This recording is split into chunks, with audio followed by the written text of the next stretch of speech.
Assim, esse é o tema do nosso primeiro episódio do podcast Virada de Chave. Eu sou Tayla Torres e eu recebo hoje o consultor Nelson Lopes. Ele que também dedica a vida aí a ensinar e a mostrar para as empresas que investir não é nenhum custo, né? É realmente um investimento. E mais do que isso, que por trás dos números existem pessoas e a gente precisa olhar para isso. Nelson, muito obrigada, seja bem-vindo. Oi, Tayla, tudo bem? Olá a todos. Muito obrigado pelo Campo Grande News estar recebendo junto com esse primeiro episódio. Me sinto honrado. Olha, Olha, confesso que eu não sabia disso, já estou aqui enaltecido. com Obrigado pelo certeza. carinho. E é uma temática muito importante, né? Sim. Hoje a gente conscientizar o empresário que ele tem a necessidade de ter uma reserva direcionada para os investimentos. O que acontece, o que eu vejo como um comportamento hoje do empreendedor, né? O empreendedor ele fica em muitos momentos isolado de conhecimento pelas responsabilidades que ele tem tanto na empresa, que ele abre a empresa, ele começa a empresa, muitas vezes sem recurso, sem ter um contador adequado, sem alguém das redes sociais, de ter um gerente e tudo ele vai fazendo por ele. E essa informação de você ter uma reserva para você aplicar em treinamento é muito importante. Hoje, experiências como eu já tive na Coca-Cola, na Caixa Econômica, na Vivo, a gente percebe que essas multinacionais, do lucro delas, eles guardam ali um resquício para que seja feito investimento, oxigenando o conhecimento da sua equipe. Isso é muito importante. É sobre isso que a gente vai vir conversar hoje. Você está falando aí, você falou de grandes empresas, né? Mas a gente sabe que existe ainda uma ideia, um senso comum de que treinamento é um custo, né? E por Ah, que sim, é existe verdade. essa ideia, né? Falando da sua experiência, por que Sim, existe essa eu ideia? percebo ao longo de mais de 30 anos de experiência hoje no mercado, tanto no Brasil quanto fora, que quando a gente fala em ofertar um treinamento para oxigenar, muitas vezes o empresário ele vê como você acabou de falar. Ah, mas isso eu vou gastar. Porque, primeiramente, já começa um erro nessa forma de pensar, Tyler. Começa que a contratação dele está sendo feita de uma forma desqualificada e de uma forma amadora. Quando eu começo a ter profissionais qualificados que me geram uma lucratividade maior, quanto mais eu faço investimento nessa equipe, consequentemente, o que eu tenho? Mais retorno. Mais vendas, um melhor atendimento, um encantamento do cliente, uma fidelidade, uma diminuição da saída do cliente da minha base, ou até mesmo eu entender que o meu cliente tem uma reclamação e ele pode abrir essa reclamação para mim. Porque é bom a gente escutar a reclamação, porque são pontos de melhoria que eu preciso aprimorar na minha empresa. E muitas vezes, para aquele que não entende a importância de ter um profissional qualificado, quando se fala em treinar uma equipe onde que na mentalidade dele fala assim, mas eu tenho um turnover muito grande, eu tenho uma rotatividade muito grande, eu treino meu colaborador e futuramente ele está no meu concorrente. Esse tipo de pensamento mata as empresas. Sim. E quando você consegue compartilhar algum caso, assim, de empresa que resistiu, né, desse investimento e, de repente, Essa semana, hoje, você viu, brincadeira. de repente percebeu o prejuízo? A gente tem desde a pequena empresa até a grande empresa. Sim, claro, claro. Hoje nós temos realidades distintas, mas um ponto positivo, eu fico muito feliz por isso, que as empresas no estado do Mato Grosso do Sul, elas estão mais conscientes pelo nível de competitividade que o mercado está tendo no cenário nacional. Hoje nós falamos muito sobre a rota bioceânica, a rota da celulose, o quesito das grandes empresas e corporações vindo para cá, na região de Bataguaçu e demais outras cidades aqui no estado, o que está abrindo os olhos, fazendo com que as empresas tenham que se tornar competitivas. Ou eu me torno competitivo no mercado, ou vem alguém de fora e me absorve. Por isso que ele começa a ter a percepção que eu preciso gastar, que seria a palavra investimento, mas vamos falar no linguajar deles. Eu preciso gastar. E o fato do gastar, eu profissionalizo. E quando eu entendo que eu começo a gerar um conhecimento diferenciado, uma oxigenação do conhecimento no meu profissional, ele me gera novos resultados. Albert Einstein falava assim que o ser humano é incrível, porque ele sempre quer resultados diferentes fazendo as mesmas coisas. E isso é impossível. Para você querer novos resultados, acima de tudo, você tem que fazer coisas novas, tem que ter criatividade. Para isso é investimento. E o investimento no treinamento é importantíssimo. E quais são os setores que eu percebo hoje que está mais carente? Primeiramente, o setor de atendimento que tem contato com o seu público, com o seu cliente. Então, um treinamento que seria mais adequado para isso, e eu sensibilizo o empresário que está nos vendo hoje, é o atendimento ao cliente. Mas esse atendimento ao cliente não é somente derivado para as pessoas que estão na ponta em contato com o cliente, porque um colega de trabalho também é um cliente. do seu colaborador, um fornecedor, além do cliente que consome o seu produto. Então, quando eu oferto um treinamento de atendimento ao cliente, eu insisto para o empresário que seja toda a equipe da empresa. E não somente o vendas, não somente quem tem contato com o cliente. Porque no atendimento ao cliente, ele também sabe se relacionar com um colega de trabalho, atender um telefone, gerir um conflito, escutar uma reclamação, marketing pessoal e uma série de outras temáticas que nós ofertamos.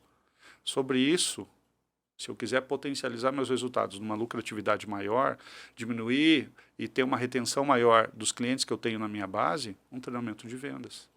Mas nem todos, e eu quero fazer um adendo, nem todos nasceram para vendas. Aí que começa o nível profissional do empresário, em ele saber selecionar quem ele coloca para vendas. Porque de vez em quando, numa escassez de mão de obra, ele contrata qualquer pessoa para colocar na vendas. E é justamente uma pessoa que tem habilidades para o financeiro. É uma pessoa que é mais analítica. Ter um olhar ali mais sensível, né? Justamente, mais empático. E mais eu humano. acho que explorar justamente a potencialidade daquela pessoa. Justamente. Mas aí você foi pontual, você foi cirúrgica no que você fala. Porque essa sensibilidade tem que acontecer na contratação. Porque eu não deixo, depois de contratar, perceber que, puxa vida, essa pessoa não sabe lidar com o cliente. Então, fazendo uma contratação profissional adequada, que é a responsabilidade do proprietário, do departamento tático da empresa, porque nós temos o tático, o estratégico e o operacional. O tático são os donos, os diretores. O estratégico, a liderança, a gerência, os coordenadores. E o operacional, a linha de base de uma empresa. Então, esse tático ele tem que estar muito atento que eu preciso contratar profissionais qualificados, ok. Eu sei sobre RH? Não sei, então eu contrato. É um investimento que eu tenho que fazer? É um investimento que eu tenho que fazer. Tenho que potencializar os meus resultados? Eu contrato uma empresa que vai treinar a minha equipe. E até mesmo o próprio dono da empresa ser capacitado num curso de liderança. Porque muitas vezes ele vem da área rural, tem o capital para fazer um investimento, ele abre um bar, ele abre uma loja, ele põe um ponto no shopping, mas ele não sabe tocar isso. E as coisas começam a dar errado e ele culpa o mercado. Onde que, na verdade, está faltando uma capacitação, conhecimento por parte dele. Então, tudo isso está agregado à sensibilidade do empresário, se ele tem capital para fazer esse investimento e ter toda a certeza e segurança que ele vai ter um retorno nos treinamentos. Por isso que é importante saber quem ele contrata. Porque hoje no mercado de trabalho nós temos diversas pessoas que se lançam depois de um curso de R$ 30 que ele comprou no Hotmart. Perfeito. Você falou aí, a gente estava falando ali de treinamento de equipe, né? Mas você entrou num ponto aqui do próprio líder ser treinado, né? Do próprio líder se aperfeiçoar primeiro. E aí que a gente entra também numa questão que às vezes tem aquela cultura do eu já sei tudo e eu não preciso mais saber nada, eu sei administrar o meu negócio. Compreendo. Eu acho que isso também é uma cultura que acaba tendo que precisa ser rompida aí, né? Fantástico o seu ponto de vista. E como tirar isso, né? Como é que um líder pode... Como é que se tornar um líder, né? Eu acho que primeiro é isso. Não é só ser chefe, não é aquele chefe durão, chefe que vira amigão de todo mundo. É verdade, muito bem. Acho que não tem mais espaço para isso, Bem, se você quer. Hoje o fato de você liderar pessoas é uma característica, uma habilidade que você tem que ter, é gostar de pessoas. Para você liderar, você precisa gostar. Porque você precisa entender as pessoas. Hoje, o nosso comportamento, o comportamento do ser humano, quando a gente dá os treinamentos, um dos primeiros testes que nós fazemos, você conhece o seu temperamento? Vou dar um treinamento de vendas, vou dar um treinamento de liderança. Antes dele querer conhecer a equipe ou o seu cliente, eu faço ele se conhecer. Porque, veja bem, quando eu tenho um determinado cliente ou quando eu lido com uma equipe, eu tenho que saber como que eu me comunico com ela. Porque até mesmo da forma como eu falo para ela, dá entendimento se eu estou sendo grosso ou estou sendo eficiente. E o fato de conhecer é eu conhecer os 4 temperamentos. De uma forma básica. Tem muitos que se falam no teste DISC, nos testes dos animais, um feedback 360, enfim, tem diversas ferramentas. Mas, primeiro, o que eu diria hoje, que eu recomendaria para alguém que gostaria de se lançar como um líder, e qual é uma habilidade, uma soft skill, que faça com que ele tenha mais êxito liderando uma equipe, se conheça primeiro antes de conhecer a sua equipe. Qual a sua potencialidade, quais suas limitações? Como que você se comunica? Qual o seu ponto de ruptura de pressão? Qual o seu nível de inteligência emocional? Sobre isso, você se conhecendo, você começa a perceber características únicas nas pessoas que estão ao seu redor, que é a sua equipe. Porque para alguns, você precisa ser um líder pai. Vem cá, te pego na mão, desenho o que você tem que fazer. Para outro que é mais eficiente, mais rápido, mais perspicaz, eu já deixo ele mais à vontade, porque ele é safo, ele percebe. Eu falo uma vez, ele pegou e... Então, para cada um deles, eu tenho um nível de personalidade de liderança.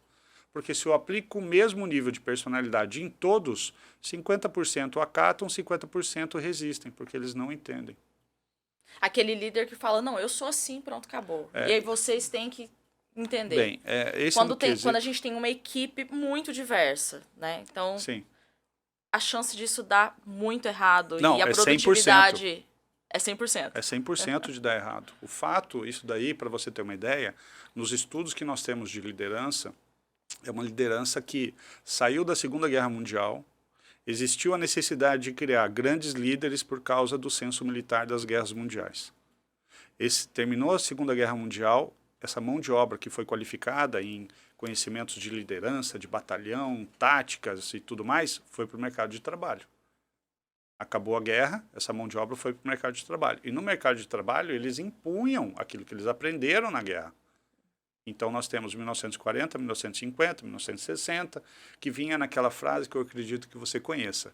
Faça o que eu falo, mas não faça o que eu faço. Ou faz porque eu estou te mandando. Mas por quê? Porque tem que ser assim. Então, a gente vem desse estilo de liderança arcaica dos anos 70, mas a gente humanizou. O ser humano estudou, começou o EAD, teve a internet. Então, o nosso conhecimento começou a ser o quê? Pulverizado. Chegar em pessoas que não tinham mais o acesso.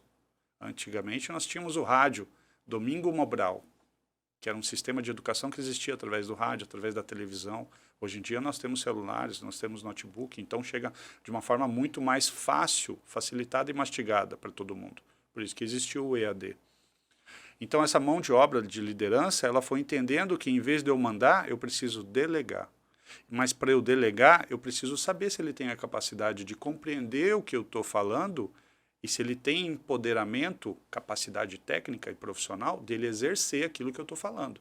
Além da compreensão dele, ele tem que ter habilidade. E aí as pessoas começam a estudar. Então, eu tenho já uma humanização no sistema de liderança. Esse fato de falar assim, mas é assim que tem que ser, eu tenho plena certeza que é questão de alguns anos, ou essa pessoa sai da empresa, ou essa pessoa quebra a empresa. A gente pode dizer que é aquele líder durão, assim. Existe espaço para ele ainda em 2025 ou ele já tem que entrar em extinção mesmo? Ou dá para ser durão de forma, ainda? Justamente, muito inteligente sua pergunta. Mas, Nelson, e como que fica o autoritarismo quando eu tenho a necessidade de me impor por uma equipe que é resistente naquilo que eu estou delegando ou em cima das suas responsabilidades?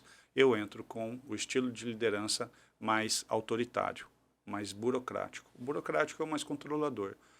Então, num livro que eu recomendo, e eu vou te dar ele de presente, Olha, conhecido como obrigada. Inteligência Emocional, de Daniel Goleman, ele gera características de vários estereótipos de liderança. E um dos estereótipos é justamente aquele controlador. Por que ele tem que ser controlador? Quando eu tenho uma equipe de novatos.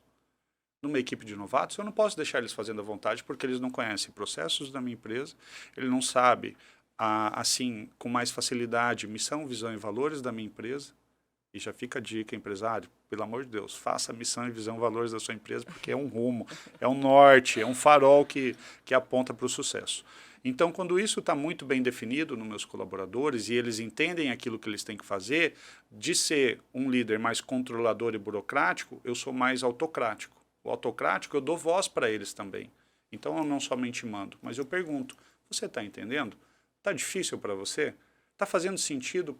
Por que eu estou pedindo para você ou mandando você fazer isso? Quando ele fala assim, não, tranquilo, eu sei, porque isso vai nos potencializar, porque os processos são esses, eu já tenho mais segurança nele. E quando ele vem me trazer uma dúvida, alguma coisa, eu escuto com mais clareza. Por quê? Porque ele já tem maturidade na empresa, já tem mais experiência. E depois disso, eu posso ser até mesmo um líder liberal. Então, eu passo por um controlador, autocrático e liberal. O liberal é que a minha equipe já é altamente gerível por ela só.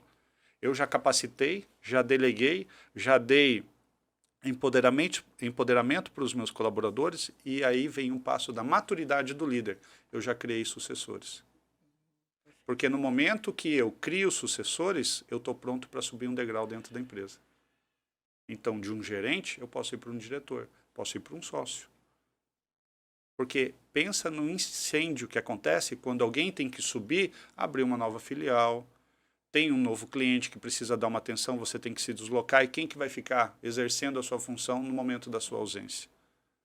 Então, o próprio líder, ele já vai tendo as crias dele, ele já vai criando já alguém que vai ser o sucessor dele. Aquele que já entende de missão, visão e valores, aquele que já sabe o quesito de responsabilidades, princípios éticos e morais, comprometimento, proatividade.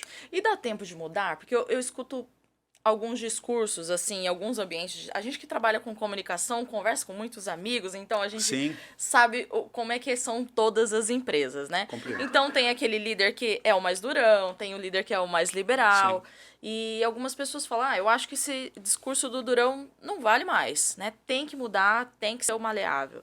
Mas tem como, né, ser um durão respeitoso, ou então tem como ser aquela pessoa que eu tenho como mudar a tempo e gerenciar a minha equipe, porque a pessoa, sei lá, tá há 4, 5 décadas gerenciando da mesma forma. Aí agora você fala pra ela, olha, você precisa mudar a sua forma de trabalhar. Muito perspicaz. Tem como fazer Claro, isso? claro. Acima de tudo, existe um planejamento entre premiação e bonificação para ele conquistar em mini missões. Vamos colocar como se fosse um jogo de videogame. Ele vai criando, vai tendo novas habilidades, uma premiação por ler um livro, premiação por participar de um treinamento. Então, eu vou conduzindo ele de uma forma estratégica até o ponto daquilo que eu quero.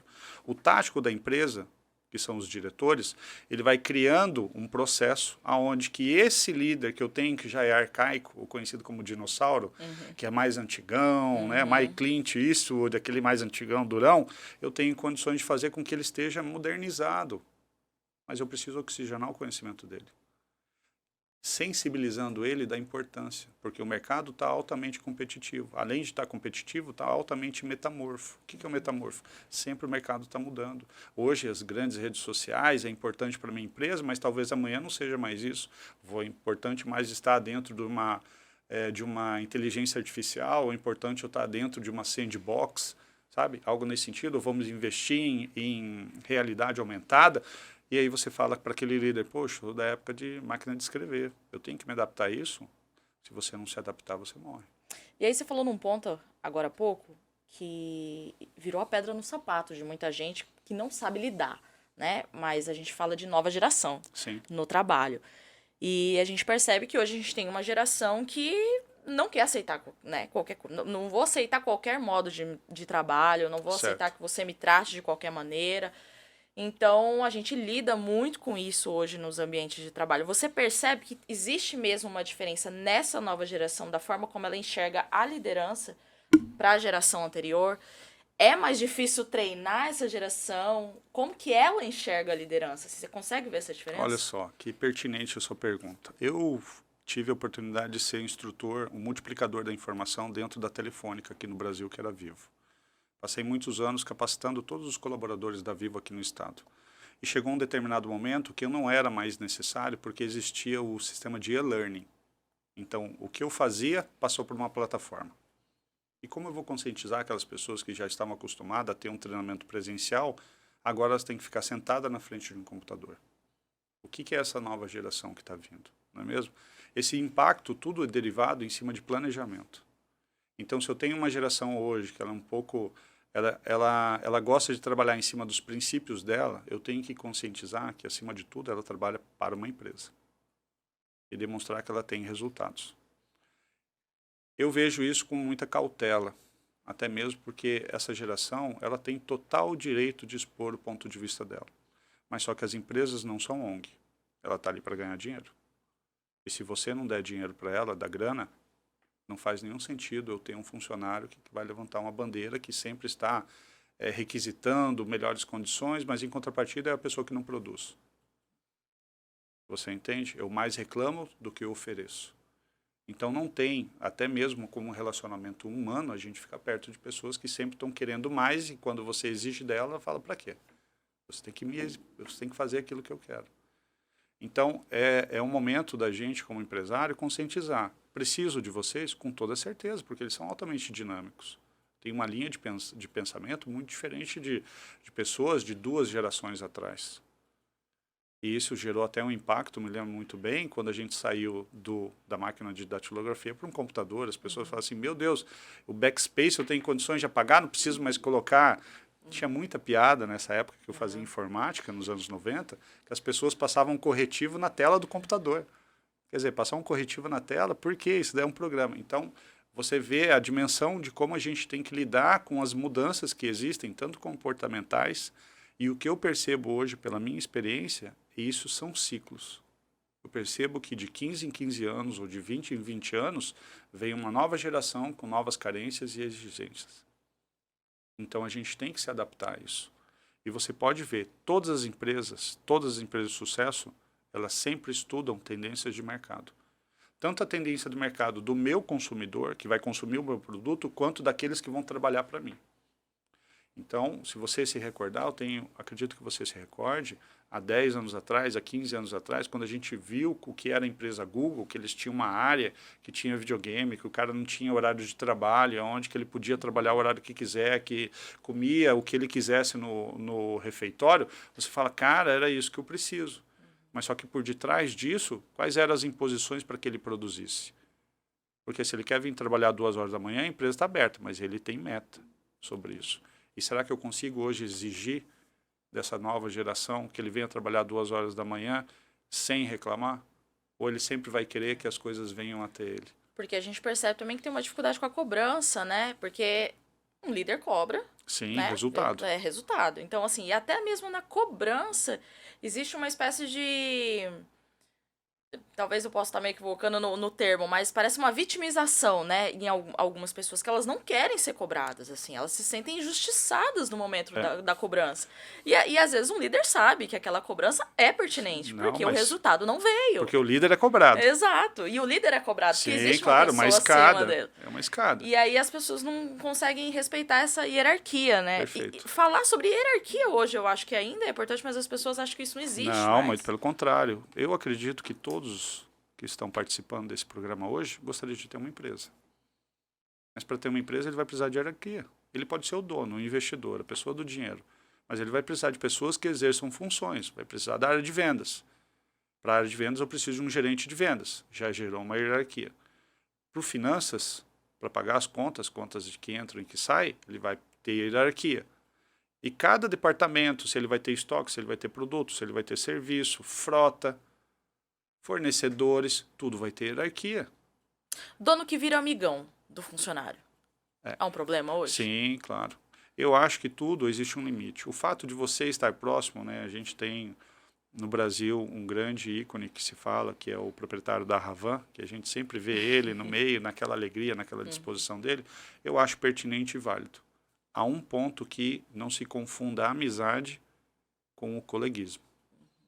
Então, eu com um colega, eu posso ser amistoso, educado, cordial, estando junto com ele. Mas a partir do momento que eu não produzo, tem alguma coisa errada. Então, um chefe que é muito o paternalista, e hoje no estado do Mato Grosso do Sul, vendo diversos empresários que são amigos meus, além de clientes são amigos, eu percebo que existe um paternalismo muito grande no estado do Mato Grosso do Sul. É isso. Qual que é o perfil do chefe no Mato porque Grosso do Sul?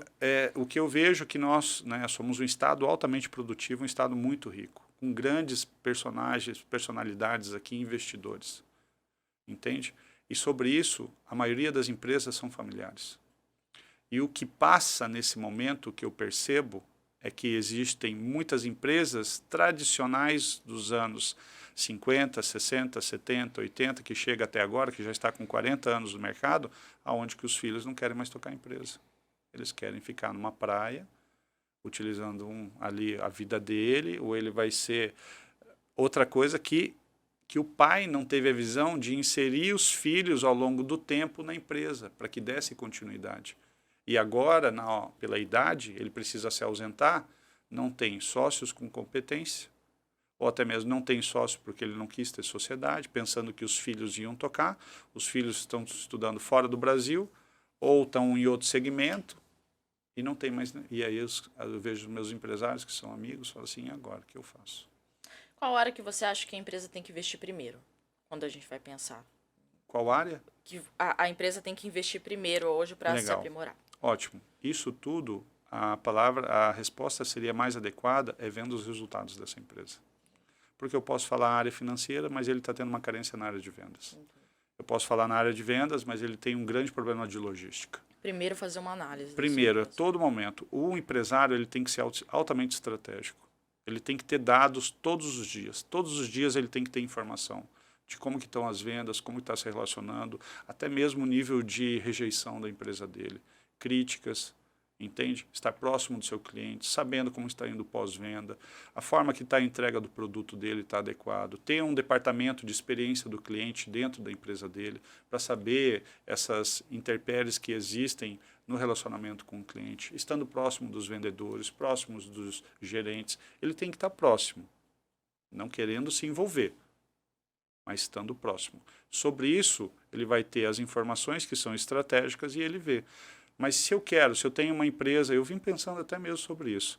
Se eu tenho uma empresa que ela está estável, que ela está me dando lucro, aonde que eu invisto? Aí a tendência de mercado. Eu falei no início da nossa conversa. A rota bioceânica, que está sendo o assunto do momento no estado do Mato Grosso do Sul e no Brasil, é altamente rentável. Quais são as cidades que estão envolvidas? O que meu produto pode produzir? Como que eu posso chegar no meu cliente? O meu produto está apto para transformar a embalagem dele em espanhol, para eu colocar na rota, já que a maioria dos países da América do Sul falam espanhol? Então, tudo isso é planejamento estratégico. Como estão minhas redes sociais? Eu me comunico bem pelo meu cliente pela internet? Qual é o tempo de resposta que eu tenho na internet? Porque eu posso estar investindo num excelente produto, ter uma embalagem fantástica, mas eu deixo a desejar para o meu cliente que está na internet. Então, são várias informações. Relacionamento com o cliente, relacionamento com o fornecedor, tecnologia, tendência do mercado, seu produto está bem posicionado, você tem uma equipe de marketing para isso, você tem um jornalista que gera as informações profissionalmente, você está no LinkedIn, você está dentro de uma realidade aumentada, você está dentro de, enfim, dentro do Google, fazendo o básico, o Google. Você colocou a sua empresa dentro do Google Maps, pelo menos. Hoje, se eu digitar o nome da sua empresa, eu consigo criar uma rota para você para o Google Maps? Então, assim, são diversas informações e que demanda tempo.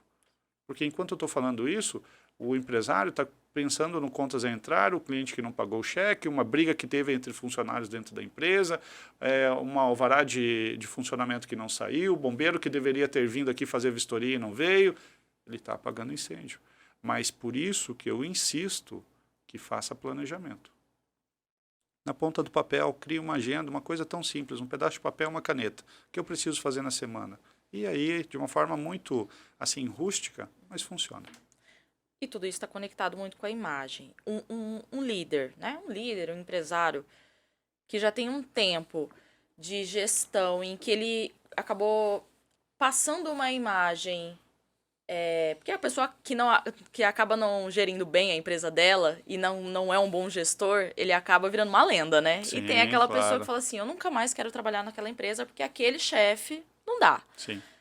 Durante muito tempo, ele se comportando dessa forma. Tem como mudar essa imagem depois de tanto tempo? É possível? Ou será que isso ele fica queimado pro resto da vida? Claro, né? Hoje, nós temos diversos exemplos de empresas que fizeram mais investimentos, tiveram uma campanha de marketing péssima. Uhum. Eu não sei se você sabe, mas a Colgate, se eu não me engano, ela lançou uma pizza. Sabia disso? Não sabia. Imagina, a Colgate, se eu não me engano, era um creme dental. Mas como é que eu vou entender que é Colgate, eu desvinculo de uma pasta para comer alguma coisa que antes eu não queria estar na minha boca? Uhum. Então, são posicionamentos que, infelizmente, você vai por uma tendência, poxa, essa tendência está sendo ótima. Mas você vê, mas meu produto tem algum vínculo? Eu tenho condições de desvincular essa imagem desse produto para lá? Então, isso é uma experiência que eu tive na Coca-Cola. Coca-Cola é justamente o quê? Planejamento de marketing. Como que eu posso posicionar o meu produto junto de outros que são meus concorrentes? Então, o que ela faz? A tendência é fazer o quê? Quando ela entra no mercado, ela compra os concorrentes, mas mantendo a marca do concorrente, porque além de comprar Coca-Cola, o cliente tem a opção de também de comprar o produto que já é estabelecido já no mercado dele, mas continua comprando da Coca-Cola, sabe? Então, assim, são estratégias que você vai desenvolvendo com experiência e com profissionais adequados, porque também você não pode rasgar dinheiro. Nós erramos. Em muitos momentos o empresário erra. E a pior coisa que tem, a maior dor do empresário, é o suor que ele teve para conquistar aquilo sendo feito em um investimento que só deu errado, só deu prejuízo, em um projeto que é falido. Então, antes disso acontecer, faz um teste, tenta fazer uma validação, faz um teste de mercado, vê se o seu cliente ele se adequa a isso, faz uma pesquisa, faz uma degustação, chama seus principais clientes e fala assim, olha, eu tenho uma dúvida, eu gostaria de um jantar com vocês, eu estou pensando em lançar isso, o que vocês acham? Escuta seu mercado. Não é simplesmente por uma tendência que está dando certo, vamos lá, vamos investir. Não, escuta realmente seu cliente. Agora, o que acontece quando eu erro? Aí é feito um trabalho, porque existe uma regra do marketing, isso eu me lembro na faculdade, que para nós conquistarmos um cliente, nós gastamos em torno de 10 mil reais. Para eu reaver um cliente que eu perdi, são 100 mil reais. Então, um cliente que me dá lucro, eu vou gastar 10 vezes mais do que eu trazer um novo cliente. Então, até que ponto eu tenho força financeira para mudar essa imagem? Ou compensa eu fazer uma nova empresa? Uma das regras que se fala do marketing é, se você não é o primeiro em um segmento, crie um segmento e seja o primeiro.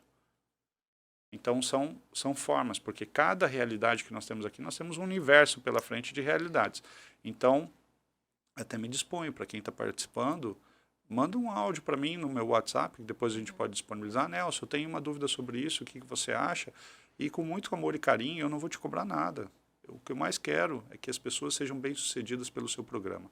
Ele sendo bem-sucedido, eu também sou bem-sucedido. E todo mundo cresce, o nosso mercado cresce. É uma das coisas que eu aprendi lá fora do Brasil. Nós temos que ser bairristas. O que é ser bairrista? A gente valorizar o produto da nossa região.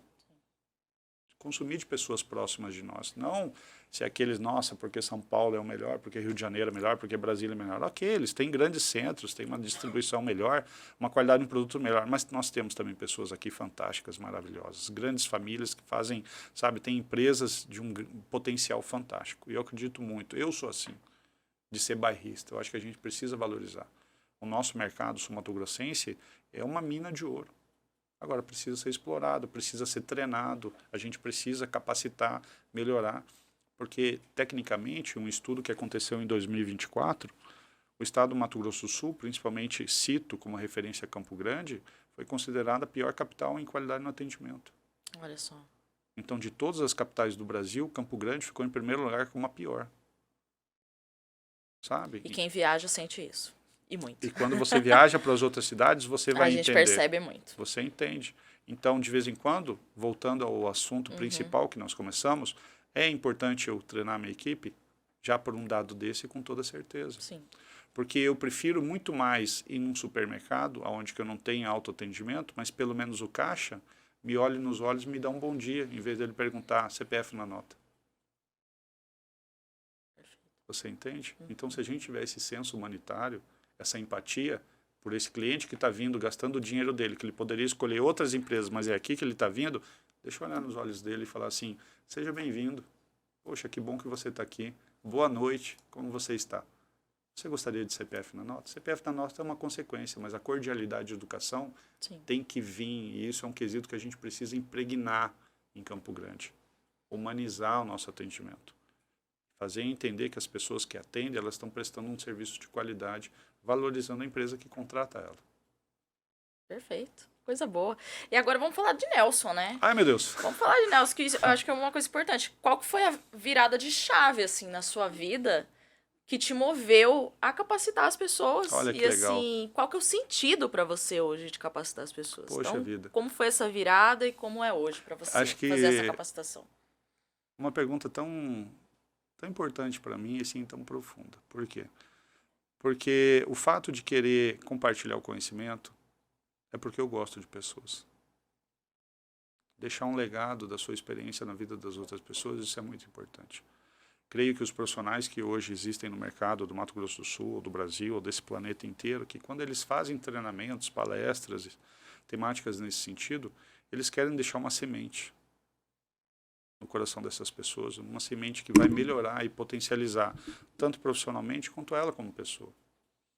Então, quando eu fui convidado, quando eu passei num teste de seleção na Vivo, ou até mesmo na Caixa Econômica, onde eu era também instrutor, eu dava treinamento para os clientes da Caixa, eu sempre me via sendo uma ferramenta útil na vida dessas pessoas, para facilitar ela na carência dela, na necessidade dela. Então, na Caixa Econômica, era no sistema de cobrança da Caixa. Na Vivo, ensinando os vendedores a atender bem, a falar bem, influenciar bem, ofertando um produto de qualidade numa empresa de qualidade, na potência da Vivo, que é da Telefônica da Espanha, que o cliente que está comprando o produto dela fique tranquilo, porque ela está na melhor empresa. Então, quando você tem essa consciência de ensinar, de compartilhar, de deixar uma sementinha, eu vejo isso como a minha fonte inspiradora, motivadora, e que me faz todos os dias acordar, abdicar da minha família. Minha esposa está grávida do 5º filho, está vindo uma menininha fantástica. Olha. E atualmente, enquanto estou junto com você hoje aqui, nós estamos capacitando mais de 400 funcionários no Proncor. São 3 turmas que eu tenho por dia. Então, tecnicamente, eu só vejo minha esposa quando dou bom dia para ela e eu volto, ela já está dormindo. E um valor que me faz eu fazer isso estando mais tempo com outras pessoas do que com a minha própria família é amar o que eu faço. É me dedicar, porque não tem, desde as 3 faculdades que eu tive em administração, tecnologia da informação e marketing, sempre eu me aprimoro todos os meses. Sempre. Só para você ter uma ideia da forma como eu tento ofertar o melhor para o meu cliente, e graças a Deus eu tenho uma carteira de clientes fantástica. Desde quando eu comecei a aplicar esse treinamento no Proncor, eu já alterei o treinamento 8 vezes. Olha só. Em 3 dias. E no hospital é super importante, né? Claro. Eu acho que esses dias eu estava conversando com a dona do... Com a dona não, com a superintendente do Hospital São Julião. Oh. E aí a gente estava falando que gerir um hospital é algo muito difícil, né? Sim. E aí ela falou que existe até uma pesquisa que o hospital é a segunda empresa mais difícil de administrar. A primeira é o aeroporto. É verdade. Porque, né? É verdade. Você trabalha com a vida das pessoas, é um desafio muito grande. Então, assim, eu acho que ali a exigência de treinamento é primordial. Constante. Eu acho que é pro resto da existência do ambiente, né? Eu me lembro que quando o Dr. Luiz, do Hospital Proncor, ele falou assim, Nelson, preciso que você gere um treinamento. E esse treinamento, para você ver, começamos segunda-feira agora, no dia 26, ele tem a previsão de acabar em novembro. Porque além dos treinamentos, eu vou fazer a mentoria e consultoria de cada pessoa, mais de 400 pessoas eu vou estar acompanhando ao longo desses meses. Quando a gente exerce uma função de ensinar, não é só o fato de eu ficar 3, 4 horas, 6 horas com você na frente de um slide ensinando, dou um tapinha nas suas costas e vou embora. Eu tenho uma responsabilidade com você. Uma responsabilidade que aquilo que eu estou te capacitando, você tenha competência e entendimento de você exercer. E nos momentos que você tenha dúvida, eu estou do seu lado para te acompanhar. Essa é uma das características da liderança, do empoderamento. Porque é justamente aquilo que eu ensino, é aquilo que eu aplico. Para que eles vejam que eu valido aquilo que eu estou ensinando. Porque não adianta nada eu capacitar, dar um tapinha nas costas, obrigado, estou com dinheiro aqui do meu determinado cliente, pronto, acabou. Não, eu quero que esse cliente dê resultado. E posso dar um depoimento breve para não tomar seu tempo? Quando eu fui agraciado com o primeiro cliente quando eu abri a empresa em 2011. E nada mais, nada menos, o meu primeiro cliente foi a mineradora Vale. Nós passamos 3 meses em Corumbá capacitando os fornecedores da Vale, porque eles precisavam ter um padrão de atendimento profissional para ser compatível com a Vale. Então, eles estavam tendo muito ruído, era um fornecedor que não sabia mandar um e-mail, atender um telefone, e nós criamos um treinamento para isso. Ao longo de 3 meses, nós capacitamos 29 empresários. A gente fazia as capacitações no período da noite, no período de dia eu fazia consultoria. Eu ia na empresa dele, ficava pontuando pontos de melhoria, levantava os pontos de melhoria. Só que gerou isso um resultado extraordinário, que o mercado local se transformou. Porque eles viram que os fornecedores da Vale se profissionalizaram e os concorrentes dele começaram a me chamar para dar treinamento.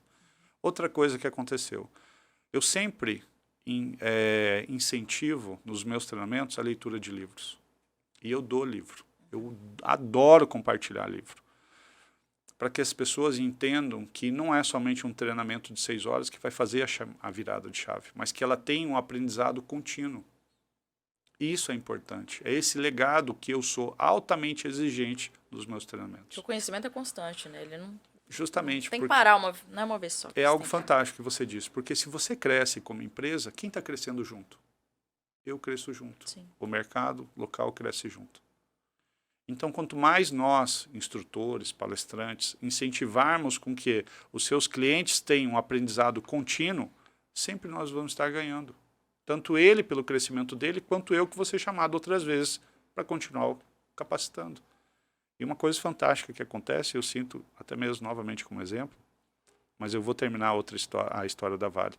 Gerou um reflexo tão grande, tão positivo nas pessoas, porque eu incentivei tanto que eles voltassem a ler um livro, que muitas pessoas que terminaram o ensino fundamental começaram a fazer o EJA, supletivo, para ir estudar numa faculdade. E a Vale falou assim, cara, o que você fez com eles? Porque eles estão num senso de engrandecimento tão assim, importante na vida pessoal, porque você foi chamado para a vida profissional deles. Mas o que você fez? A única coisa que eu fiz foi incentivar e demonstrar para eles que não é por causa da idade, não é por causa da condição estudantil que ele se encontra, que ele vai parar na vida. Ele tem total capacidade de crescer. Porque cada pessoa desse planeta tem um sonho. E nós, como instrutores, nós temos que falar, cara, você pode. O empoderamento, quando eu falo empoderamento, de eu empoderar um colaborador para que ele exerça uma determinada função, é que eu também esteja preocupado com as ambições pessoais que ele tem. E que eu esteja junto com ele quando ele está conquistando isso. Porque isso gera o quê? Gera empatia, gera amizade, gera lealdade. A melhor coisa que se tem são funcionários leais nas empresas. E a maior fonte de recurso que se tem na empresa é o funcionário. Você pode ter um produto fantástico, mas ele precisa de pessoas para ser entregue, precisa de pessoas para organizar o estoque, ele precisa de pessoas para vender o produto. Então, o maior investimento que se tem é em funcionário. A tecnologia é fantástica, o produto é fantástico. Mas o senso principal que se tem em investimento são pessoas. E esse líder, esse dono, esse proprietário, ele tem que entender isso, ter essa visão. E não ver, como a gente estava falando antes, sobre ter um funcionário que vai ser rotativo. Porque eu acredito que deva ser uma das coisas mais gostosas que se tem quando você forma um colaborador e ele abre a empresa dele. Porque ele aprendeu com você.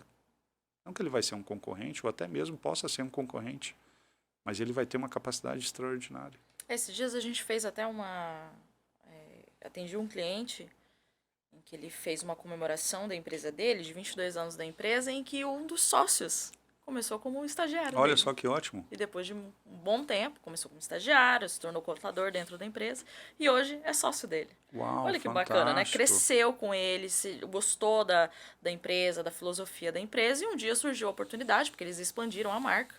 E dentro dessa expansão, né, cabia uma sociedade. E esse funcionário foi convidado e aceitou a proposta, e dali de colaborador ele partiu para sócio e hoje está numa empreitada diferente. Fantástico. Isso é muito legal, né? Cara, são histórias, sabe, que se tem que ser valorizadas. E você leva para a vida, claro. Assim, muito boa.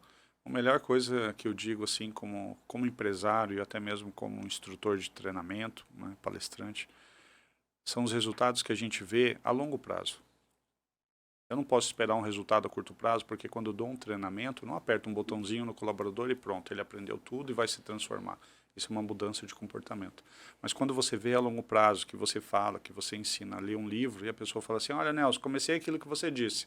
Você fala, cara, olha a virada de chave dele. Ele perde, porque antes, em vez de ele ficar no Insta, ficar no joguinho, ficar na pornografia, ficar nas coisas que não deve, ele está investindo na vida dele. E a partir do momento que você muda, seu ambiente muda. Quando você começa a ser investidor, as coisas de investimento, você vai estar mais sensível a tudo que é investimento. Se você começa a ser um bom líder, todas as coisas sobre liderança começam a estar sendo mais exposta para você. Eu creio que você já deva ter acontecido contigo. Quando você quis comprar um carro, você determinou o carro que você queria. E você só enxergava esse carro na rua. Fala assim, olha, passou o carro que eu queria. Olha, mas aquele é da outra cor. Porque antes você não tinha olhos para isso. Mas agora que você já fez a sua escolha, você já sabe aquilo que você quer, você se torna sensível a isso. O conhecimento é a mesma coisa. Aí começa a vir pessoas mais qualificadas perto de você, ou até mesmo quem não é qualificado, você já tem uma sensibilidade de falar assim, talvez essa não. Ou talvez essa que seria para vendas, vai para o financeiro, esse outro vai para a logística. Aí você tem mais sensibilidade de ser mais estratégico na sua empresa e não aceitar qualquer um para qualquer cargo. É isso. Para quem está ouvindo a gente agora Sim. e acha que não tem recursos para treinar a sua equipe, qual que é o primeiro passo que você daria de dica? Indico. Bem, Você primeira indica? coisa, se você não tem condições, Cortella, ele fala uma coisa interessante. Comece como está na condição que você tem. Se eu não tenho condições hoje de investir num treinamento, pelo menos eu compro um livro. Um livro que vai gastar R$30, R$40 num livro derivado do assunto que você gostaria de ser capacitado. Tem diversas literaturas sobre vendas. Eu recomendaria livros sobre vendas com Napoleão Hill. Existem vários autores brasileiros que são fantásticos, mas eu sou um pouco mais arcaico sobre isso. Então, eu recomendaria O nosso que você... dinossauro. eu recomendaria Napoleão Hill para você começar a entender um pouquinho sobre a mentalidade de vendas, porque Napoleão Hill não é somente pelas vendas, mas sim também pelo que você faz com o dinheiro que você ganha. Isso é muito importante, porque um vendedor de sucesso, ele exibe o sucesso dele no dia a dia dele, com um bom carro, com uma boa roupa, uma boa condição de vida, ofertando para a família produtos de excelente qualidade. Não é simplesmente o fato de eu ter e gastar. Não, eu tenho que ser estratégico também na minha vida pessoal. E sobre isso você vai tendo novas posses, novos investimentos, e as coisas, as informações vão vindo para você, e dinheiro faz dinheiro. Dinheiro, eu te digo isso por experiência. Dinheiro faz dinheiro. Quanto mais você vai ganhando, mais você vai investindo e mais você vai tendo.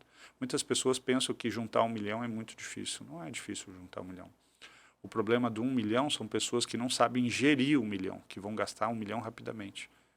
A proposta de R$1 milhão é você ter a cultura de economia, de investimento, economia, de investimento, economia e investimento, até que você tem 2 milhões, até que você tem 3 milhões, e disso você tira uma certa quantia para você usar. E aí você vai tendo os prazeres da vida. Então nada mais justo de você também ter os louros do seu sucesso, do seu trabalho. Mas só que no início, para quem não sabe, vai gastando e vai gastando. Aí quando olha para trás, fala assim, eu não consigo. Você consegue, com persistência, com estratégia e conhecimento. É um preço que se paga hoje em dia no imediatismo da informação, da tecnologia, do comodismo. Então essa transformação causa uma determinada dor nas pessoas, mas é necessário.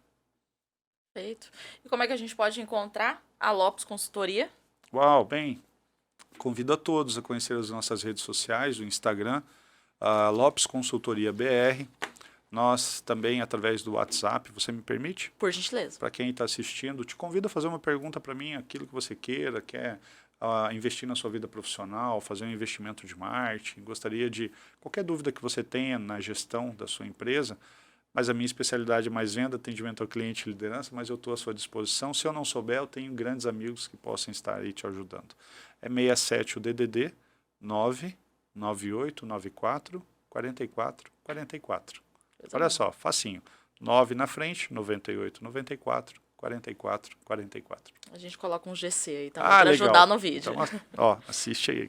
Perfeito. Tá bom? Nelson, muito obrigado pela sua presença. Vai dizer que acabou. Não acredito. Acabou. Eu quero falar mais. Não pode. No primeiro eu queria mais.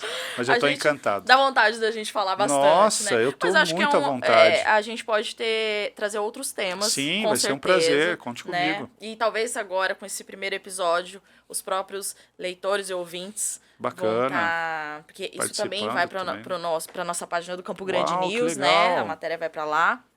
Então as pessoas podem trazer sugestões também para gente. Vai ser um prazer. Empresários que queiram participar, né, do Virada de Chave, que tem aí a sua história da sua empresa, que teve, né, uma virada que merece ser contada. O convite está aqui também. Com certeza. Então, parabéns, é isso. recomendo, estou encantado. Parabéns muito a toda obrigada, a estrutura do viu? Campo Grande News.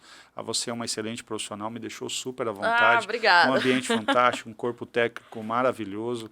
Olha, estou muito feliz, eu tenho plena certeza que é sucesso garantido. Perfeito. Gente, é isso. Esse foi o nosso primeiro episódio do Virada de Chave, falando sobre um tema muito importante, que é investimento, né? Treinar a equipe é um investimento, não é uma despesa. É verdade. Então é isso. Talvez o lucro não tá só no caixa, né? Não, com certeza. Vamos pensar aí no futuro. E é isso. Até o próximo episódio.